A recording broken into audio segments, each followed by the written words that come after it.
नागपूर जिल्ह्याच्या मौदा तालुक्यातील शांतीनगर तुमान गावातील संशयास्पद तिहेरी मृत्यूचा अखेर उलगडा झालाय।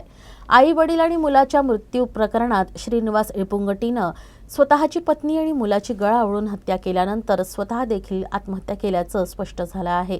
कर्जामुळे त्रस्त होऊन त्यांनी हे पाऊल उचलल्याची प्राथमिक माहिती आहे।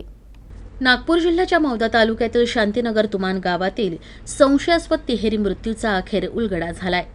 आई वडील आणि मुलाच्या मृत्यू प्रकरणात श्रीनिवास इळपुंगटी यानं पत्नी आणि मुलाची गळा आवळून हत्या केल्यानंतर स्वतः देखील आत्महत्या केल्याचं पोलिसांनी स्पष्ट केलंय। कर्जामुळे त्रस्त होऊन त्यांनी हे पाऊल उचलल्याची प्राथमिक माहिती मिळाली आहे। श्रीनिवास इळपुंगटीनं गुरुवारी पहाटे पत्नी आणि मुलाची गळा आवळून हत्या केली आणि त्यानंतर दोरखंडानं गळफास घेऊन आत्महत्या केली। श्रीनिवास हे ट्रेडिंग राईस मिल मालक होते।